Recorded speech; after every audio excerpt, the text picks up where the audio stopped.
Well, it's episode 8, and I've got to say I cannot believe we only have 1 episode left.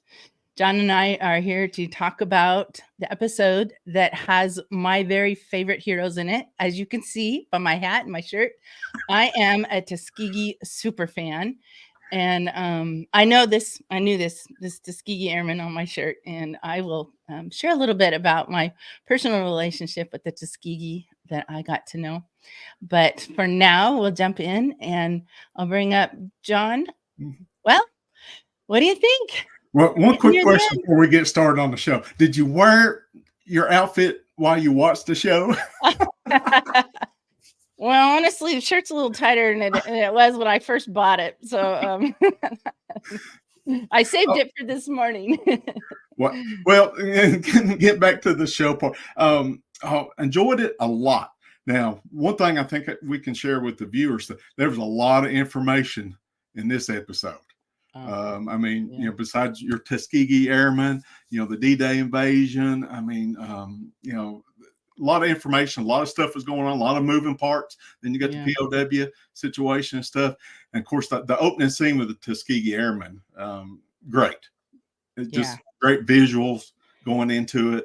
And I'm so glad. Now, this is one thing, in the book Masters Air, they're not really mentioned much. Now they did mention black crewmen, black engineers, the African American servicemen that built the airfields in England and stuff for the 8th Air Force. So I'm really glad they did in the Master put the Tuskegee in this miniseries, because they definitely deserve more. We talked about this before. Yeah. But you had to draw the line. There's only so much, you can't cover everything.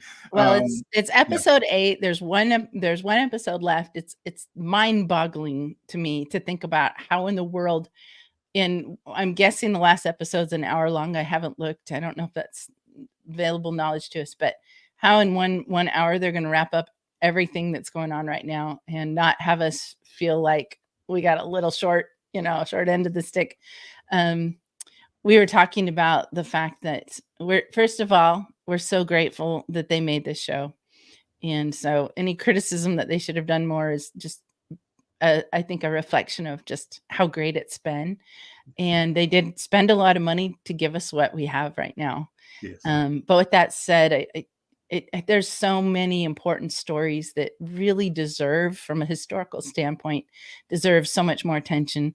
And the Tuskegee, definitely, I was so happy to see them featured, and yet disappointed that there wasn't more.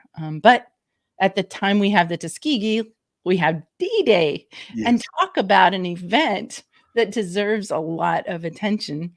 And we only got a little bit of D-Day, really, if you think about it. But the focus of the show, again, is on the bomb group and not the whole war. So we can forgive that and be grateful that we got at least an introduction to 2 of some of the most important people and events, I think, of the whole war, which of course is Tuskegee and D-Day and all that it created. But and then of course we had the third location, which is the prisoner of war camp, which is so interesting because now we're seeing them. Well, first of all, some of the Tuskegee ended up in the prisoner of war camp, which creates a lot of interesting scenarios. And then we're watching them realize that the front is getting closer and wondering what's going to happen. So I feel like we're kind of jumping around because there's so much that is in the series. So I just want to begin kind of where they began, which is in the Tuskegee category. It was interesting. I felt like they touched on some really important things, which is the prejudice that they had to deal with. And of course, there's so much more that has been developed. At the beginning, they talk about how there are first and second lieutenants who deserve to be colonels or captains and majors. And so you see kind of some of the challenges that they faced as far as the prejudice that came over from our society at that time. Then we see them, just to kind of stay on that topic, we see them being interrogated by the Germans and really using the prejudice of our society as a way to try to crack them. And so I thought that created some really interesting scenes where we have Alex Jefferson. Mhm.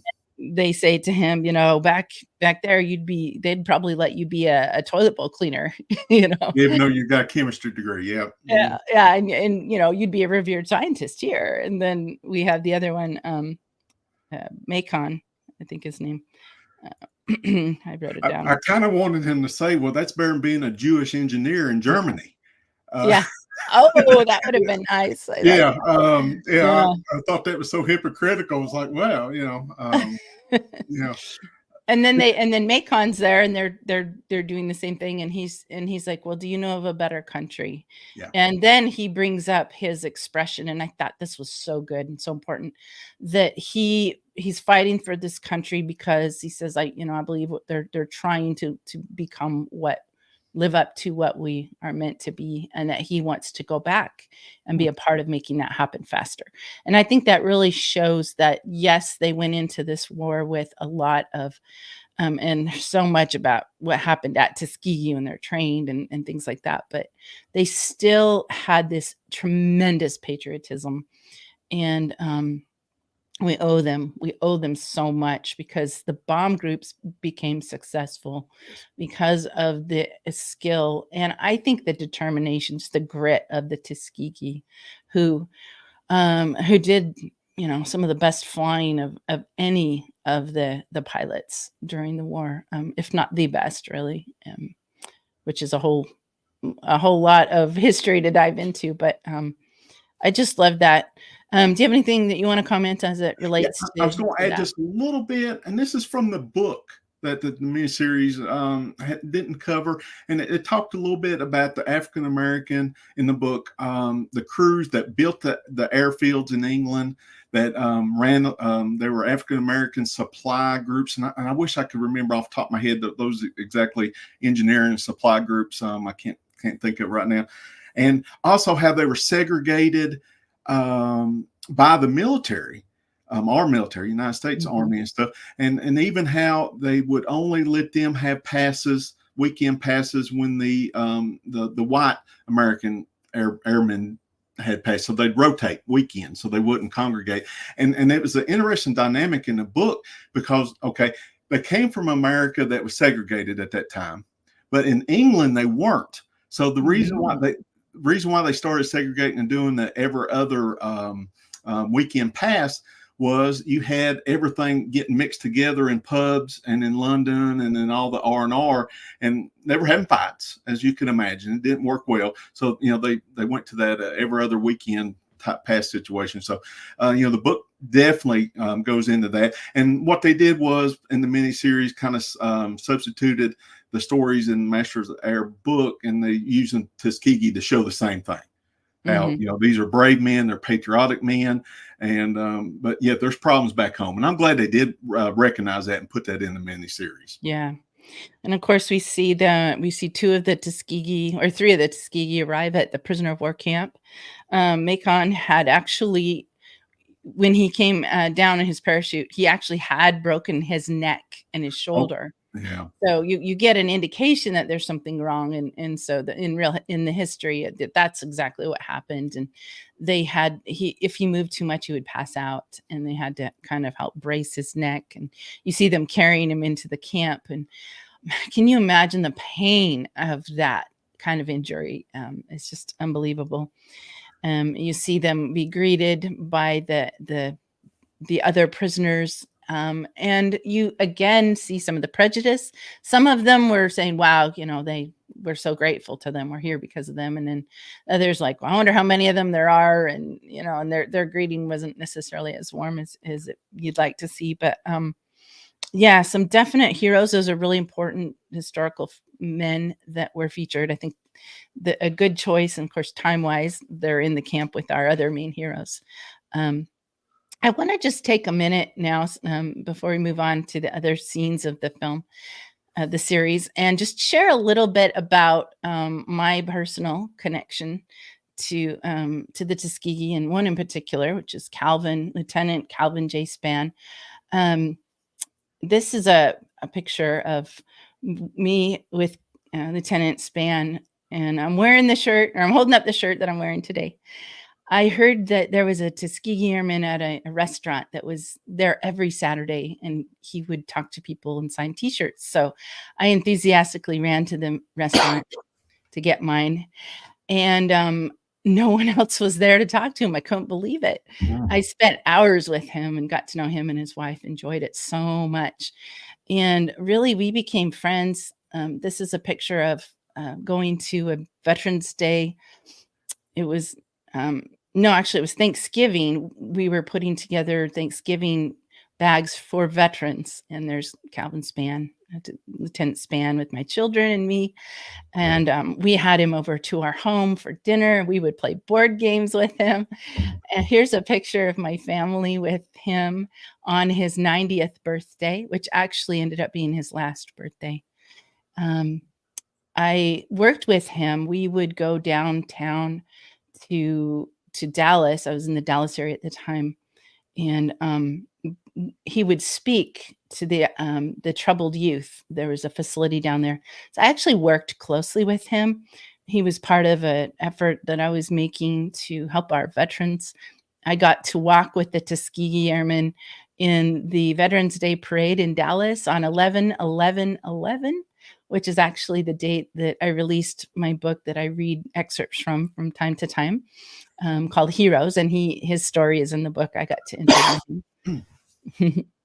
I also got to attend the premiere of the Red Tails with the Tuskegee Airmen in the Dallas area, which is an incredible honor. And so I can tell you at the end of that film, I was very interested to see what they thought of it, and they kind of circled around and talked about it, and they were thrilled with it.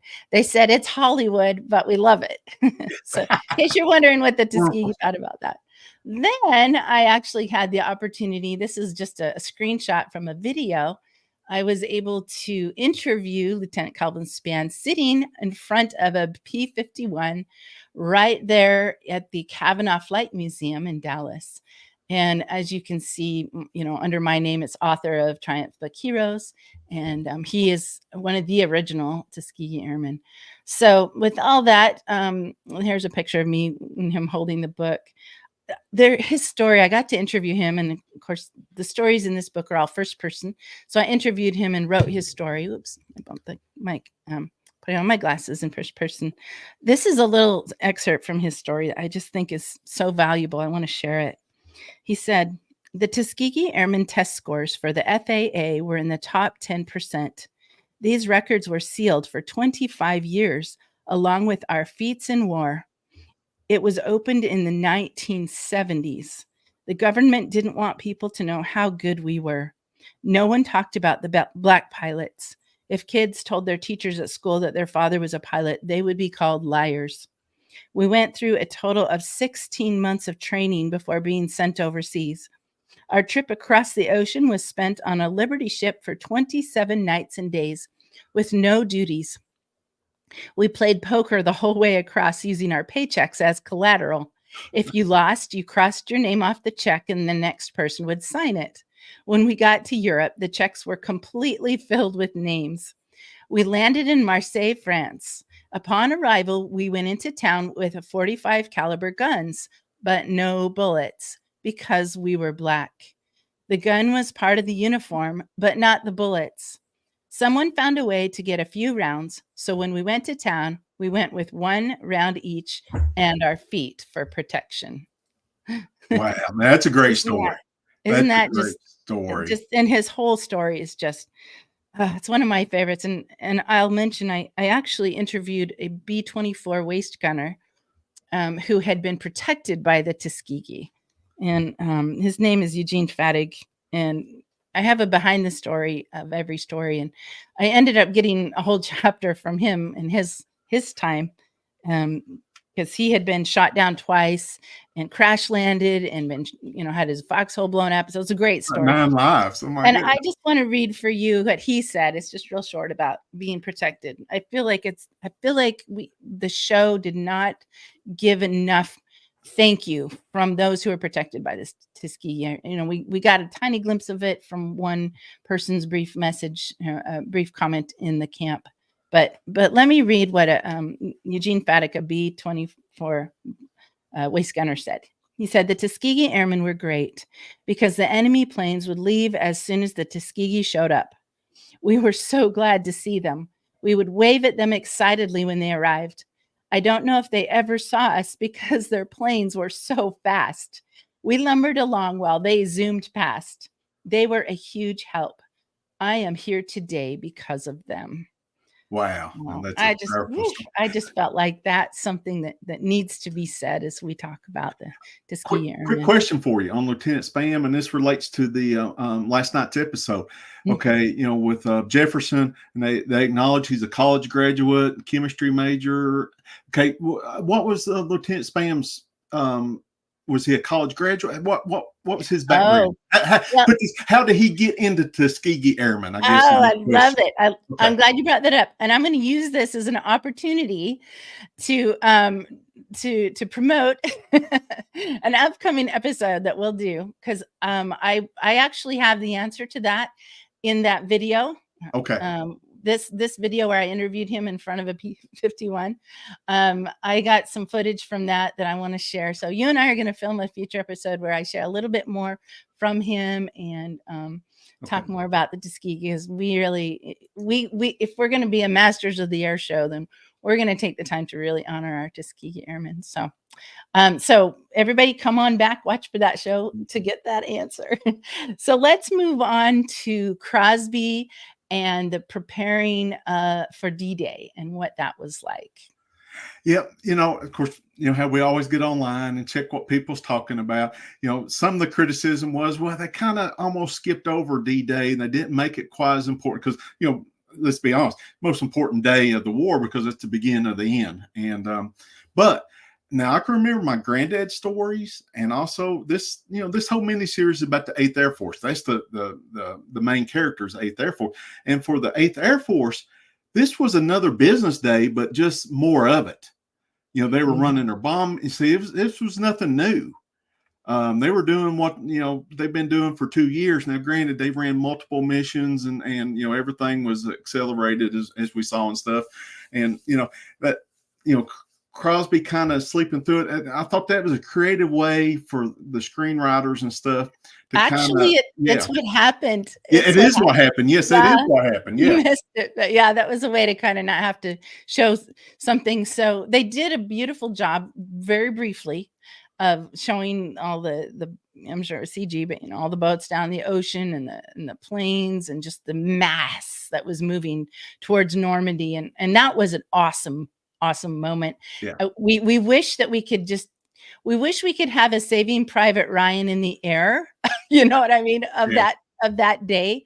I just hope if anybody who's a producer of this show happens to come across our episode and hear us talking, we really hope that you'll go back and make us some more shows because we love it. But yeah, understandably, they just didn't have the budget and the time to do that day as much justice. Well, I wouldn't say they didn't do it justice. They just did what they could. But one thing that was really interesting that I heard is that they made a promise to the men on the ground that the only planes they would see in the sky that day would be ours. And they kept that promise. And part of the reason they were able to keep that promise is because they had actually been so effective leading up to D-Day of taking care of the Luftwaffe. There just wasn't as much Luftwaffe to come at them. And another thing I don't think that the show did as clearly is the fact that they were we saw Crosby having to organize, you know, hundreds of missions, but that's because they would fly, they'd come back, and they'd fly, and they'd come back. And I understand they would even do like 10 missions in a day. It was just turn around, just to get rid of the defenses so that our men on the ground had a chance. And to give the viewers a little background with the book, the reason why they could do that, and the miniseries didn't show, was they were bombing places in France, and that was a lot closer, so they could go bomb and then come back. See, a lot of these, you know, the Munster mission, and these were all day 16, 20-hour missions because they were going all the way to Germany. Yeah, So these missions were that's really what made just it across possible. the channel, and they were just trying to, hit the communications, like they said, and railroad. So Germans couldn't reinforce defenses. Yeah. So they were like little But short. that was certainly a new experience, and can you imagine being on the ground crew for that? Oh yeah, I mean, we saw how tired Crosby was, that to where he actually finally just passed out for 72 hours, 3 days, I think they said. But can you imagine being the ground crew that's like doing all the prep work, getting the planes off, they're back, doing the prep work, just yeah. rotating at that speed? There's a lot we could have seen. And that's kind of what we were trying to do with this show, is to be able to talk about what we saw, what it means, and then fill in some of the holes with having read the book and just, our personal experiences with some of these heroes. So Another thing I wanted to touch base, and we briefly kind of talked about it, was that scene when they finally announced D-Day. Okay, and the big cheers and stuff. The yeah. book, and then my granddad told me so many stories. You got to take fact the 8th Air Force had been in this war for 2 years. And by that time, I mean, there was a lot of resentment. You've seen it in some of the early episodes. They're not going to be happy till they kill us all. I mean, there was a lot of resentment. Why haven't we invaded already? From the 8th Air Force. And in fact, the top brass in the book, that's when they started extending R&Rs and all that, because they were worried about mutiny. They were worried about that kickback, that backlash. And so when they, they cheered, had used them for bait. yes. So Once when they cheered, it's like about time. We've been fighting for 2 years. And then you get into the different military branches. The Air Corps, we've been fighting for 2 years. It's time for the infantry to start. So that scene was short, but it had a lot of meaning in the book. It gives a lot more context of what that meant D-Day to the 8th Air Force. Yeah, it's interesting to see it from that perspective, because I know that there's some films that have shown, the bigger picture of war, but to really kind of get it from that angle is unique. And yeah, like I said, I wish that we could see more of what that battle was like for that side of it, for that group. But I'm glad we got what we did, and it certainly was important to put in. Then of course we go to the prisoner of war camp, and we see how bored they are.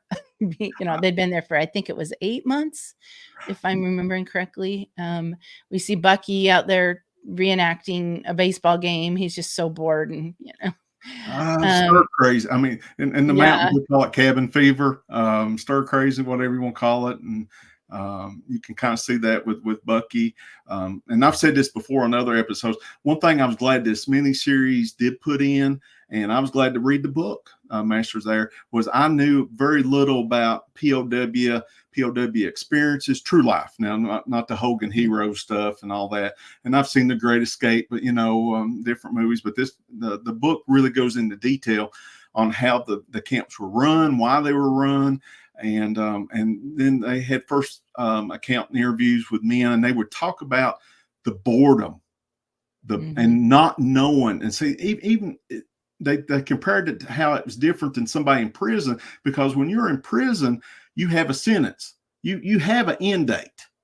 But in the prisoner of war camp, they had no idea. And then from day to day, the stress that they got treated maybe pretty decent for given the circumstances one day, and then, like I say, the guards would get bad news from home, and then they get treated totally terrible the next day. So that stress of never knowing day in and day out what your day they were would the be enemy. like. They were the enemy. Of course, they brought in the SS. SS, yeah. With the changing of the guard started to happen, and they're observing that. And then we watch them start to realize that the front is getting closer. Do you remember what Jefferson called them? Super goons? Yeah, I just thought that, I think that was his character. Yeah, I noticed they brought in the super goons. I just thought that was interesting. That's I'm sure that was goons to super goons. Yeah. So then they start to observe that the front's moving closer, and they realize that there's potentially one of 3 scenarios. They're going to be executed. They may be force marched farther in, or they may have to fight. There might be some, so you see them kind of observing that, and it's interesting to say, okay, they're excited. that they can see the war getting, not going well for the Yeah. Germans, but at the same time, they're like, okay, what does that mean for us?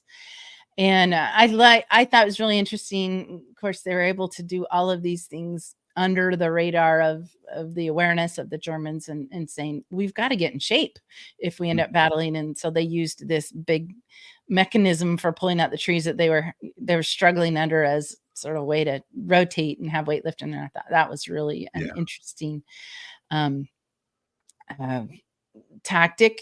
And of course, we get from the trailer for what will be the last episode. I know. Oh, I just cannot believe it.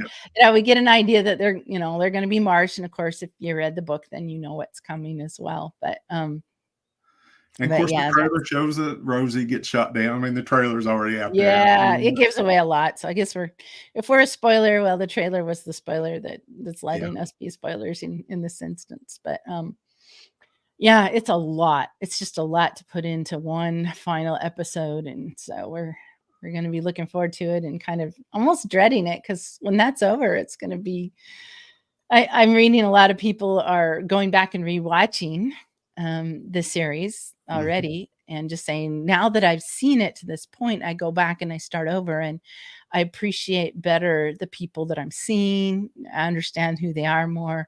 And even the attention to detail, sometimes in the first go around, there's so much going on, and now certain people are analyzing or noticing the attention to detail that we've talked about. Well, if I could make one suggestion to viewers, there's always that conflict, which is better, the book or the movie and all that. I will say, okay, I read the book first and then watched the miniseries.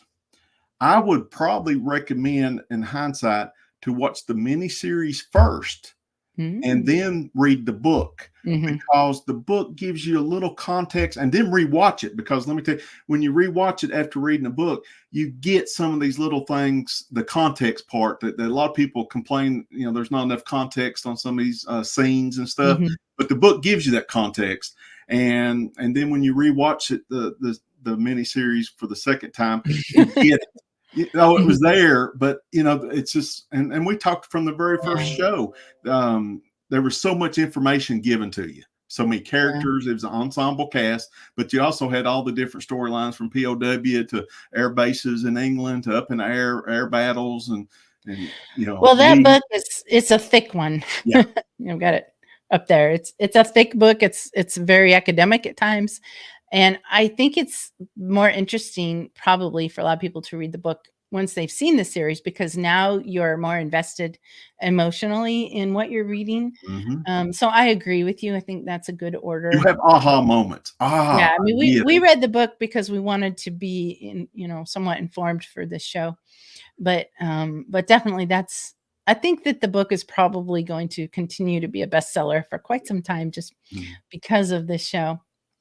And so that kind of brings us to what next. And so you and I are just going to announce it here, and we'll be probably announcing the show. But we want to continue these live discussions, and definitely hoping to get more of a community, and get people to actually come on with us. Virtual, if you've got a camera and a mic and you want to come and talk about things. But what we're going to be doing going forward is starting what we're calling our military movie club. There's a little picture of it.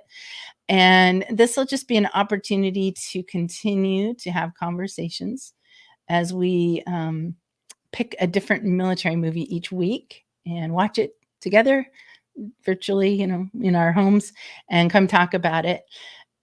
There's a lot of interesting military movies that are coming out.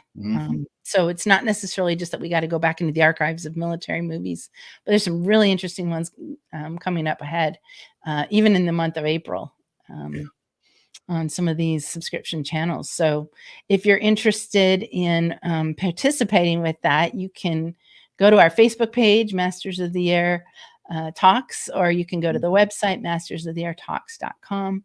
And you can just see what we're going to be watching from week to week. We plan on doing a month-to-month schedule.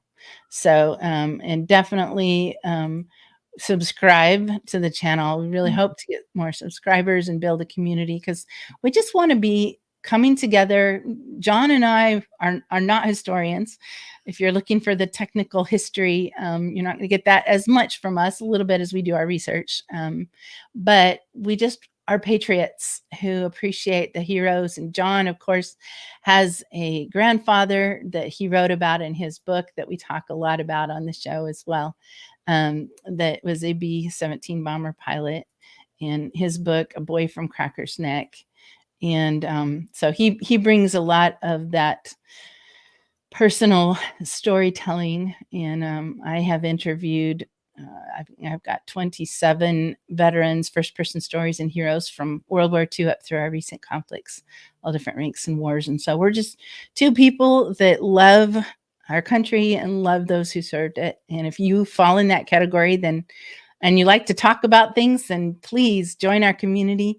We're going to be doing a lot of other videos where we'll be talking to experts, some professors that bring their perspective. Museum directors, hopefully, and different so we have a long list of ideas, and we're excited about it. So we hope that you can connect with us and feel like you're a part of a community or just a family of people that love to talk about the military and talk about the battles that have created our history that we celebrate today. So any final thoughts, John, as we're about to depart? Well, this is bittersweet. Look forward to the next episode, but that's very bittersweet because it is the last episode of Masters There. Of course, we'll rewatch it and we're doing other things, but Well, when you wait about a decade, it's for a mini series.